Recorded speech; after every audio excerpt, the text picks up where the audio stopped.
வணக்கம்ங்க. இந்த உலக மக்கள் அனைவருக்கும் இந்த காமன் செந்தில் அன்பான வணக்கங்கள். இதுக்கு என்ன பதிவு பார்க்க போறேன்னாக்கா, நான் நேற்று ஒரு ஜியோ ஹாட்ஸ்டார்ல ஒரு வெப் சீரிஸ் பார்த்தேங்க. பிரீத்தம் அண்ட் பெட்ரோன்ட்டு வெப் சீரிஸ். அது ஹிந்தி தான், ஆனால் தமிழ் வெர்ஷனில் வந்திருக்கு இருந்தது. அது அந்த வெப் சீரிஸ் பார்த்ததுல எனக்கு ரொம்ப இம்ப்ரெசிவாக இருந்தது. சரி, எல்லாரும் பார்ப்பாங்கன்றதுக்காக தான் அதோட ரிவ்யூஸ் பேசுகிறேன். என்னன்னாக்கா ரெண்டு ஹீரோ சப்ஜெக்ட்டுங்க அது. ஒரு ஹீரோ வந்துட்டு கிரைம் பிரான்ச் இன்ஸ்பெக்டரா இருப்பாரு. இன்னொரு ஹீரோ பாத்தீங்கன்னாக்கா அவர் வந்துட்டு பெரிய ஹைடெக் ஹேக்கர் ட்ராக் பண்றதுல இருந்து இல்ல ஒரு பாஸ்வேர்டை கிராக் பண்றதுல அந்த மாதிரி எல்லாம் ஹைடெக்கா இருக்கிற ஒரு வெல் வெஸ்ட் எல்லாம் தெரிஞ்சவர். ஆனா வெளியில காட்டிக்க மாட்டாரு. அவர் ஒரு வேக்யூம் கிளீனர் விற்கிற மார்க்கெட்டிங் பர்சன் மாதிரி ஒருவருக்கு. இவர் வந்து அந்த கிரைம் பிரான்ச் இன்ஸ்பெக்டர் ஒரு கம்ப்ளைண்ட் கொடுக்க வருவார். அவங்க தாத்தாவோட டேப் காண்றதுக்காக கம்ப்ளைண்ட் கொடுக்க வருவார். அது கம்ப்ளைண்ட் கொடுக்க வரும்போது ஒரு சின்ன ஒரு வாக்குவாதம் வந்துட்டு இவரே உட்கார வச்சிருவாங்க.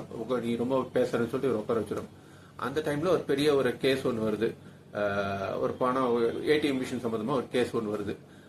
அதை பத்தி என்ன பண்றதுன்னு ரொம்ப பரபரப்பா பேசிட்டு இருக்காங்க. பேசும்போது இவரு இந்த ஹைடெக் ஹேக்கர் அந்த மாதிரி இருக்காங்க. அவர் வந்துட்டு நான் இதை கிளியர் பண்ணி தரேன்னு சொல்லுவாரு. கிளியர் பண்ணி தரேன்னு சொல்லிட்டு இவர்கிட்ட ஒரு டீல் மாதிரி பேசுவார். நான் அது பண்ணித்தரேன், டேப் ரிகார்டா நீங்க கண்டுபிடிச்சு கொடுக்கணும், எங்க தாத்தாவோடதுன்னு சொல்லுவார். சரி சொல்லி இந்த கிரைம் பிரான்ச் இன்ஸ்பெக்டர் ஒத்துப்பார். ஒரு 15 மினிட்ஸ்ல அந்த ஏடிஎம் மிஷின் எங்க காணாம போச்சு, எது காணாம போச்சு, அது யார் யார் எடுத்தாங்கன்றத புட்டு வச்சிருவார். அது வந்து கதை ஸ்டார்ட் ஆகுது. இந்த ரெண்டு ஹீரோஸும் ஃப்ரெண்ட்ஸ் ஆயிட்டு வேற வேற ஒரு அசாதாரணமான சூழ்நிலை ஒரு கேஸ் இருக்கும். அதுல 2-3 உயிர் போக வேண்டியது, அதை காப்பாற்றிடுவாங்க. அதெல்லாம் படம் பார்க்கும்போது தெரியும், ஸ்பாய்லரா சொல்ல முடியாது. அதுல இருந்து ஆகுது. அதே போல எதிர் சைட்ல பாத்தீங்கன்னாக்கா ஒரு வில்லன் இருக்கான். அவனுக்கும் ஒரு பெரிய ஹைடெக் லெவல்ல ஒரு ஹேக்கர் இருக்கான். அவனும் ஜெகஜால கிளடியா இருக்கான் அவனும். இவங்க ரெண்டு பேருக்கும் நடுவில் ஒரு கேட் அண்ட் மவுஸ் கதை தான் இந்த கதை.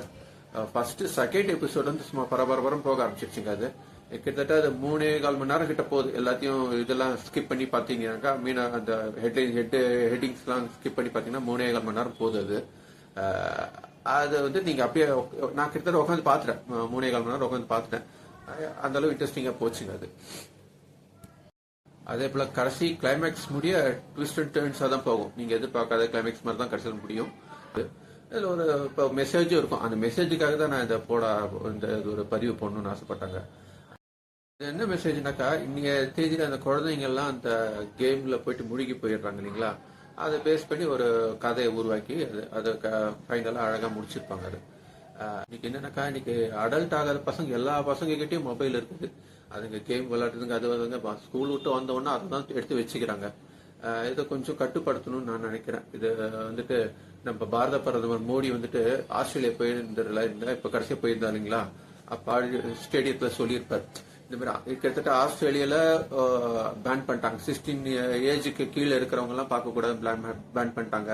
அதே போல பாத்தீங்கன்னாக்கா பிரேசில்ல பேன் பண்ணிட்டாங்க, யூகேல பேன் பண்ணிட்டாங்க, மலேசியால பேன் பண்ணிட்டாங்க.